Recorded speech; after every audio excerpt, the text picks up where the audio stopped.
জ্বর হয়েছে, তাই আস্তে আস্তে কথা বলবো। হ্যাঁ, আর অনেক রাতও হয়েছে। প্রথম কথা হচ্ছে কি যে আমি আজকে অনেকগুলো ভিডিও শুনলাম, দেখার মতো খুব একটা বেশি ক্ষমতায় দেখলে পরেই মাথায় লাগছে। তো আমি কানে হেডফোন দিয়ে আমি শুনছিলাম যে খাদান নাকি কপি, এবং সেটাকে ডিফেন্ড করতে অনেকেই যুক্তি ফুক্তি দিয়ে অনেক কথাবার্তা বলছে।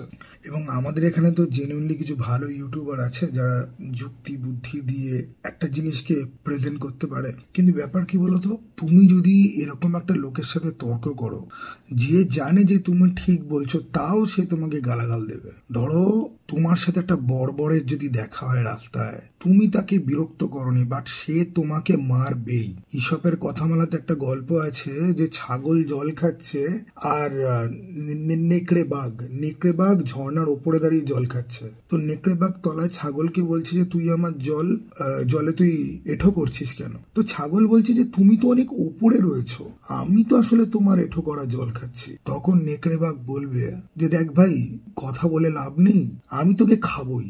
তো এখানে গল্পের সারমর্ম কি, যে আপনার লাইফে কিছু লোক থাকবে যে আপনি ঠিক করুন ভুল করুন, আপনি যাই করুন না কেন, ও আপনার এগেনস্টে কথা বলবে।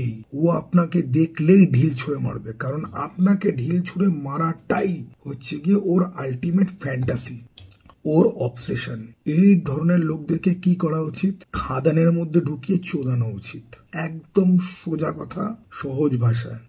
আমাদের এখানে যারা যুক্তি বুদ্ধি দিয়ে বলছে যে কেন এটা কপি নয়, কেন এটাকে কপি বলা যায় না, তাদের যুক্তিতে যতই দম থাকুক না কেন, আমাদের পাশে এমন একটা দেশ রয়েছে যেখানকার লোকের কাজই হচ্ছে গিয়ে যে আমাদেরকে সারা দিন রাত গালাগাল দেওয়া, আমাদের দেশের পতাকার উপর দিয়ে হেঁটে যাওয়া, অনলাইনে আমাদেরকে বুলি করা, আমাদেরকে নোংরা নোংরা কথা বলা, আমাদেরকে অ্যাটাক করা, আমাদের ব্যাপারে মিস ইনফরমেশন ছড়িয়ে বেড়ানো, আমাদের যে সমস্ত মহিলারা সোশ্যাল মিডিয়াতে আছে তাদেরকে অশ্লীল মেসেজ পাঠানো, তাদেরকে কল করে বিরক্ত করা, ওকে, এবং বিভিন্ন রকম ভাবে জাস্ট উত্তক্ত করা। আমি ইতিমধ্যে যে এই পাবলিকদের নিয়ে কি করা উচিত, আমি মুভি বাব দেবজ্যোতির পডকাস্টে আমি কথা বলেছি। নাও দিস ইজ টু মাচ। আজকে কিছু মাস আগে তুফান নিয়ে যখন ঝামেলা হয়েছিল, আমাদের এখানে একজন কাউয়া বিরিয়ানি বলেছে, সেইটা নিয়ে একটা বড় সড় একটা ঝামেলা শুরু হয়েছিল। আমি কিন্তু সেই সময়ও বাংলাদেশের বিরুদ্ধে কোনো আলতু ফালতু কথা আমি বলিনি। আমি গোটা ঘটনাটার মধ্যে যে কারা অশান্তির আগুনটা ছড়ায়, ইন্টারনেটে তো অশান্তির আগুন ছড়ানোর জন্য, কন্ট্রোভার্সির জন্য অনেক লোক রয়েছে, তারা ছড়ায় কিভাবে জিনিসটা হয়, এগুলো নিয়ে আমি অনেক লজিক্যালি কথাবার্তা বলেছিলাম। বাংলাদেশের অনেক মানুষ সমর্থন করেছিল আমার কথাকে। কেউ আমাকে কমেন্ট বক্সে এরকমও লিখেছে যে তুমি খুব নিউট্রালি জিনিসটা বুঝিয়ে বললে, ইভেন কি তুমি এমন একটা ভিডিও বানাও যাতে আমাদের ঝামেলা মিটে যায়। আমি জানি যে এটা কোনোদিন পসিবল না। আমি তো অনেক ছোট ক্রিয়েটার, আজকে অনেক বড় ক্রিয়েটার, তারাও যদি আজকে যে গালাগাল দিয়ে ট্রোল করে দুটো দেশের সম্পর্ক ভালো কোনোদিন হতে পারে না, এটা এক্সপ্লেন করলে পরেও জিনিসটা কোনোদিন বন্ধ হবে না। কারণ আমাদের দেশে কিন্তু বাংলাদেশের পতাকার উপর দিয়ে মারিয়ে যাওয়া হচ্ছে না, বা বাংলাদেশের সমস্ত কাজকে আমরা ট্রোল করতে কিন্তু যাচ্ছি না। তুফান সিনেমাটাকে নিয়ে একজন হয়তো ফালতু কথা বলেছে, বাকি সবাই তো ক্রিটিক্যালি জিনিসটাকে বলেছে। সবাই কি ওরকম ভাবে ট্রোল করতে গেছে? তা সত্ত্বেও আজকে খাদানের ট্রেলার আসার সঙ্গে সঙ্গে, ট্রেলারও না, ট্রেলারের পরে কি হবে কে জানে ভাই, ওই দেশের ইউটিউবারদের মধ্যে যেন কম্পিটিশন চলছে যে কে কতভাবে খিস্টাতে পারে। এখন আমি এটা বুঝি, বাংলাদেশের ইকোনমি ফেলিং কন্ডিশনে আছে। ওখানকার লোকজন, ওখানে বাজারে দ্রব্যমূল্যের দাম এমন বেড়ে গেছে যে খেতে পারছে না। খেতে না পারলে পরে লোকের মাথা ঠিক থাকে না। ওই জন্য ওই দেশের ইউটিউবার মোটামুটি যাদের একটা ডলারে কামানোর চান্স রয়েছে, তারা জানে যে এখন ইন্ডিয়াকে নিয়ে যত গালাগাল দেবো, ইন্ডিয়ার সিনেমা নিয়ে, কলকাতার সিনেমা নিয়ে যত গালাগাল দেবো, তত বেশি করে চলবে। এই যে একটা ফ্রেম নিয়ে এত কথা হচ্ছে, যে আমি রিয়াকশন দেওয়ার সময় বলেছিলাম যে এই ফ্রেমটা নিয়ে কিন্তু কথা হবে। প্রথম কথা হচ্ছে যে এই যে লরিগুলো, এগুলোকে বলে হল ট্রাক। কোল মাইনে এই ট্রাকগুলো দেখতে পাওয়া যায় কয়লা এবং আদার মেশিনারি আর লোকজন ক্যারি করার জন্য। এই ট্রাকগুলো নর্মাল ট্রাকের থেকে সাইজে অনেক বড় হয়। দেব নাকি এই সিনটা নাকি কপি করেছে। ভাই টনিক বলি, আমি প্রধান বলি, প্রত্যেকটা সিনেমাতে দেবের এন্ট্রিতে দেব বাইক নিয়ে ঢুকছে। এবার টনিক বা প্রধানের গল্প শহর আর গ্রামের উপরে বেস ছিল, তো নর্মাল রাস্তা দিয়ে সে বাইক নিয়ে ঢুকেছে। এইখানে একটা কোল মাইনকে কেন্দ্র করে গল্প। তো এখানে একটা কোল মাইনের মধ্যে সে বাইক নিয়ে সে ঢুকছে। তো একটা কোল মাইনে সে বাইক নিয়ে ঢুকছে, পেছনে একটা ট্রাক রয়েছে, তার মানে এটা টোকা হয়ে গেল। আমি বহুদিন আগে একটা ভিডিও দেখেছিলাম ওই দেশের, যে জিতের মানুষ বলে যে ফিল্মটা, সেই মানুষ নাকি জওয়ান থেকে কপি। কেন না, মানুষে একটা বাইক চেজিং সিন আছে, জনেও একটা বাইক চেজিং সিন আছে। এবার মজার ব্যাপার হচ্ছে গিয়ে যে এটা যে কপি সে সেটা থাম্বনেলে লিখেছে, ভিডিওর মধ্যে বলছে যে না এটা আসলে কপি নয়। তাহলে কি থাম্বনেলে তুমি ক্লিক বেট করলে তোমার ভিডিওতে বক্তব্য একরকম, থাম্বনেলে বক্তব্য তোমার আরেক রকম। থাম্বনেল থেকে মনে হচ্ছে যে তুমি কপি বলতে চাইছো, এগুলোকে তো ক্লিক বেটিং বলে। এগুলো একটা পর্যায়ে অব্দি ঠিক আছে। এখন যে যুক্তিগুলো দেওয়া হচ্ছে না, যে কেজিএফ থেকে সালার থেকে, ভাই ওগুলো না কাইন্ড অফ আনএক্সেপ্টেবল। হতে পারে যে সেম টেমপ্লেটের গল্প, হতে পারে যে সেম থিমের গল্প, তাই বলে ভাই আগের সিনেমাটা আসতে দে। থিম যদি কোনো গল্পের সেম হয়, আজিতেও ভাই একটা বাচ্চার ধর্ষণের জন্য সেটার এগেন্স্টে খুন আছে, বদ বলে সিনেমাতেও একটা বাচ্চাকে ধর্ষণ করতে চাওয়ার জন্য খুন আছে। তাই বলে কি দুটো সিনেমা কি একে অপরের কপি হয়ে গেল? আবার ওয়াচম্যানে জ্যাক স্নাইডার দেখাচ্ছে যে একটা পিডোফাইলের সাথে কি করা উচিত, তাহলে সেটা কপি হয়ে গেল? ভাই থিম আর গল্প আর সিন এগুলো সব আলাদা আলাদা জিনিস। সমস্ত কিছু সিনেমার কনটেক্সটের মধ্যে পড়ে, বাট এগুলো সব আলাদা আলাদা সিঙ্গেল সিঙ্গেল জিনিস। এবং আমাদের তো আর এরকম অবস্থা পড়েনি না যে প্যান ইন্ডিয়া সিনেমার নামে বানারসে গিয়ে শুট করে একই জায়গায় একই গলিতে এক জামা কাপড় পরে শুট করিয়ে তারপর বলবো যে না অত্যন্ত অরিজিনাল সিনেমা। সিনেমার আইডিয়া ধার করব ইন্ডিয়ান ওয়েব সিরিজ থেকে বা ডকুমেন্টারি টাইপ ফিল্ম থেকে, যেগুলো ইউটিউবে অ্যাভেলেবেল আছে। বা কোনো সিনেমাতে আমি ব্যাকগ্রাউন্ড মিউজিক তুলে নিয়ে বসিয়ে দেবো, ঠিক আছে, যেখানে আমি গান বানাতে পারছি সেখানে ব্যাকগ্রাউন্ড মিউজিক হঠাৎ আমার ওটা ইউজ করতে ইচ্ছা করেছে বলে আমি তুলে নিয়ে বসিয়ে দেবো। সন্দীপ রেড্ডি ভাঙ্গা তো জানে না। সন্দীপ রেড্ডি ভাঙ্গা যদি জানে না তাহলে ভাই খবর ছিল, ঠিক আছে।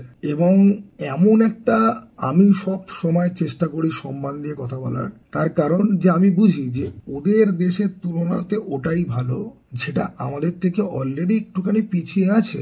আমাদের এখানে ভাই কতগুলো ইন্ডাস্ট্রি, তার কত এক্সপোজার। এই যে প্যান ইন্ডিয়ান সিনেমা বলা হলো, এখন বিভিন্ন জায়গা দিয়ে লেখা হচ্ছে যে আমাদের এখানের বাচ্চা ভাইজানরা কি মুক্তি পেতে দিচ্ছে না, মুক্তি পেলে পরে নাকি চাপে। ওই যে লাইফ টাইম কালেকশন না প্রিয়তমা 44 কোটি, ওটা শাহরুখ খানের সিনেমা এখানে একদিনে কামায়, ঠিক আছে।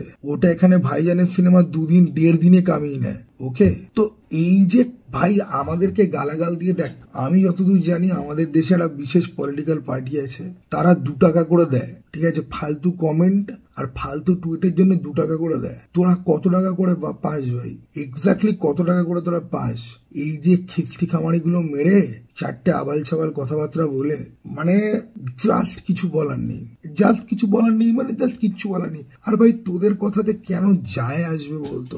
ওখানে তো বেরোচ্ছে পর্যন্ত না, বেরোচ্ছে আমাদের এখানে কপি না অরিজিনাল না ইন্সপায়ার্ড আমরা বুঝে নেবো ভাই। তোদের ওখানে বেরোচ্ছে কি? তোরা কি যাবি দেখতে? তোদের পক্ষে কি দেখতে যাওয়া কি সম্ভব? সম্ভব না তো তাহলে ভুলে যা ভাই। যদি সালার কেজিএফ থেকেও কপি হয়, আমাদের দেশের সিনেমা আমাদের দেশের সিনেমা থেকে কপি করেছে, আমাদের দেশের সিনেমা আমাদের দেশের সিনেমা থেকে ইন্সপায়ার হয়েছে। তোদের এত গাত্রোদ্ধার হচ্ছে কেন ভাই? তোদের এত টেনশন কিসের ভাই? আমি বুঝি না, আমি বুঝি না, আর আমি বুঝতে চাইও না। আমি শুধুমাত্র এই একটা জিনিস বুঝি যে হ্যাঁ আমি জানি যে বাংলাদেশে আরএনআর মতো ইউটিউবার এক্সিস্ট করে, নাদির অন দা গো এর মতো ইউটিউবার এক্সিস্ট করে, রাইহান মুস্তাফিজের মতো ইউটিউবার এক্সিস্ট করে যে ডেস্কটপ নিয়ে অ্যাসেম্বলি নিয়ে খুব সুন্দর ভিডিও বানায়, বা জুবেরের মতো চ্যানেল এক্সিস্ট করে যারা এডিটিং ফেডিটিং নিয়ে অনেক কথাবার্তা বলে। বাংলাদেশে একটা সার্টেন পোর্শন আছে যারা শিক্ষিত, যাদের মনে এত বিদ্বেষ নেই, যারা নর্মাল সাধারণ মানুষের মতো বাঁচতে চায়। আর কিছু পাবলিক আছে হচ্ছে গিয়ে যে ভাই মানে ঘরে নেই চাল ছেলে বকে বাল, ঠিক আছে ভাই। কাজ কর লাইফে, চেষ্টা কর বাবা মার টেক কেয়ার করার, চেষ্টা কর ভালো থাকার। বাচ্চা বাচ্চা ছেলেরা কমেন্ট সেকশনে এসে এই আমার এই ভিডিওটার তলায় কত গালাগাল দেবে, ঠিক আছে, ওকে, কত লোক আনসাবস্ক্রাইব করবে, যা খুশি তাই কর, ঠিক আছে। একটা জিনিস বোঝ ভাই, অন্যকে গালাগাল দেওয়ার একটা লিমিট আছে। লিমিটটা কি? আজকে কেউ একটা অন্যায় করলো, তুই গালাগাল দিলি, হয়ে গেল, তুই তো তাকে গিয়ে চত্থাপ্পড় মেরে তো চেঞ্জ তো করতে পারছিস না। ব্যাস একবার দুবার গালাগাল দিলি, 3-4 বার দিলি, মাঝে মাঝেই দিলি। আমি যেরকম কিছু ডিরেক্টর আছে তাদেরকে আমি প্রায়শই ক্রস রেফারেন্সিয়াল জোকের মধ্যেও তাদেরকে ঢুকে আমি গালাগাল দিই, কিন্তু আমার কাছে একটা কারণ আছে তাদেরকে হেট করার জন্য। তোদের কাছে যে কারণগুলো আছে না আমাদেরকে হেট করার জন্য, সেগুলো তোদের মাথার মধ্যে ঢোকানো হয়েছে ভাই। আমাদের কিচ্ছু যায় আসে না, কিচ্ছু যায় আসে না, বরং মায়া হয় কোনো কোনো সময়। কিন্তু যেই জিনিসপত্র শুরু হয়েছে না, এটা এই যে খাদানকে কপি বলা আর খাদানকে গালাগাল দেওয়া, এটা কনটেক্সট তো সম্পূর্ণ অন্য, ঠিক আছে?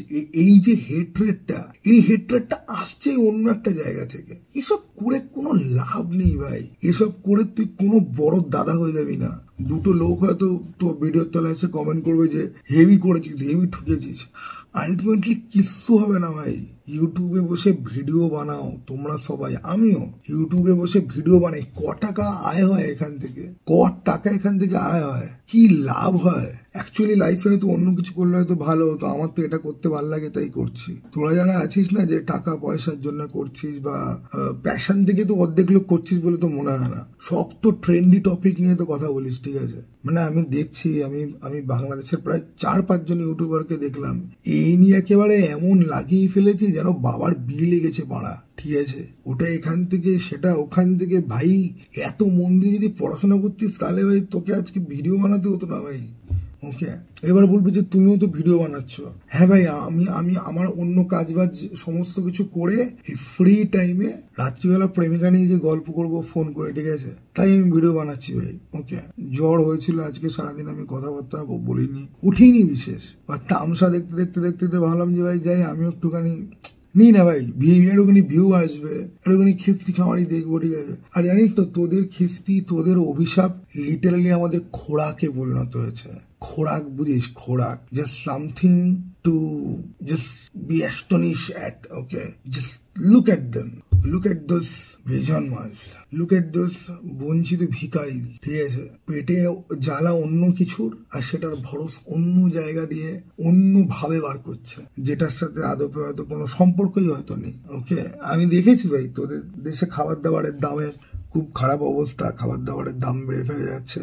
ওকে, মানুষজন খেতে পাচ্ছে না, খুব খুব খারাপ অবস্থা। দেখ, হেট্রেড না একটা আগুন, ওটা ভেতর থেকে কাউকে জ্বালিয়ে পুড়ে খাক করে দেয়, ঠিক আছে? এবার হেট্রেড যদি রাইটফুল রিজনে যদি হয়, you hate someone for all the right reasons, then your hatred has some kind of power to form you from within. But whenever your hatred is just pointless, you are just hating on something just for sake of hating, then you become zero, then you become nothing. তোমার ভেতরের আগুন তোমাকে পুড়িয়ে ছাই করে দেবে, কেউ বুঝতে পর্যন্ত পাবে না। একদিন সময় পাস হয়ে যাবে আর মনে হবে যে আচ্ছা, আমি আমার যৌবনে খালি লোককে গালাগাল দিয়ে গেছি। একটা প্রতিবেশী দেশকে, তাদের লোকদেরকে অকারণে, যাদেরকে চিনিও না জানিও না, তাদেরকে খালি গালাগাল দিয়ে গেছি। এইটা করেছি আমরা, এই ছিল এইটা করে আমি আমার জীবন যৌবন পার করেছি। অবশ্যই এই সমস্ত জিনিস রিয়েলাইজ করার জন্য তো চেতনার দরকার। তোদের চেতনা তো আসবে না, তোদের তো খাদের মধ্যে ঢুকে চুরি দিলে পরেও তোদের চেতনা আসবে না। সমস্যা হচ্ছে কি যে এখানে, যাই হোক, চল টাটা ভাই। আমি জানি এই ভিডিওটা দেখে 10 কোটি 30 জন 50 জন 100 জন আনসাবস্ক্রাইব করে আমার কিছু যায় আসে না ভাই। মানে আমি চোখ বন্ধ করলেও এখনো দেখতে পাচ্ছি যে ভাই একটা ইঞ্জিনিয়ারিং কলেজ নাকি, আমি নিজে একটা ইঞ্জিনিয়ারিং পাস করা ইঞ্জিনিয়ার, কোথায় আমার কলেজের সামনে তো কোনোদিন বাংলাদেশের পতাকা রেখে তার উপর দিয়ে হেঁটে মারিয়ে যাওয়া হয়নি। সেখানে ভাই স্কুলের বাচ্চারা, কলেজের ছাত্ররা, আমি আবু সৈয়দকে নিয়ে ভিডিও বানিয়েছি, তার স্যাক্রিফাইসে আমি ইমোশনাল হয়ে গেছি। এই নিয়ে আমি আমার ইউটিউবার এক বন্ধুর সাথে পর্যন্ত ঝামেলা করে আমি গ্রুপ লিভ করে দিয়েছিলাম, ঠিক আছে? আমি তুফানের সময় অনেক নিউট্রাল পয়েন্ট অফ ভিউ থেকে হোয়াট ওয়েন্ট রং অনেক ভালোভাবে আমি কথাবার্তা বলার চেষ্টা করেছি, কিন্তু যেখানে ভাই শুধু ঘৃণার চাষ হয়, সেখানে ভালোবাসার কথা বলে, সেখানে সমতা, সেখানে লজিক্যালি কথা বলার কোনো লাভ নেই। কারণ তুমি যাই বলো না কেন, তোমার অপোজিটের লোকটা তোমাকে গালাগালি দেবে, তোমার কথার কোনো দাম নেই সেখানে, জাস্ট কিচ্ছু যায় আসে না। যত বলছে নাকি আমরা সবাই রাজা, সেটা নাকি মির্জা থেকে। ভাই এ ভাই টাইগার শ্রফকে তো গাঁজা খায় ভাই, তোরাও কি ভাই, তোরা গাঁজা ভাতের সাথে গাঁজা কি মানে পান্তা ভাতে গাঁজা মিশিয়ে খাস, নাকি গাঁজা পাতা ক্রাশ করে ঘি দিয়ে মেখে খাস? ভাই ওটা রবীন্দ্রনাথের কবিতার একটা পার্ট, ওটা ইউনিভার্সালি সবাই। আমি যদি আজকে একটা সিনেমা যদি বানাই, তাতে আমি যদি রাখি এই লাইনটা, তাহলে আমাকে কেউ বলতে পারবে, because that is just a reference. That is just a reference which is being given here on the context. ভাই ভাই ভাই দেখ ভাই, তুই ভালো থাক ভাই, তোরা সবাই ভালো থাক। আমিও চাই না ভাই অশান্তি মারামারি। আমি চাই পৃথিবীতে একমাত্র জেমস গানের মতো মানুষরা বাদ দিয়ে, সালমান খান, রজত দালালের মতো মানুষরা বাদ দিয়ে বাকি সবাই ভালো থাকুক। আমি সত্যিই চাই যারা ক্রিমিনাল, যারা মানুষকে ঠকায় তাদেরকে বাদ দিয়ে বাকি সবাই ভালো থাকুক।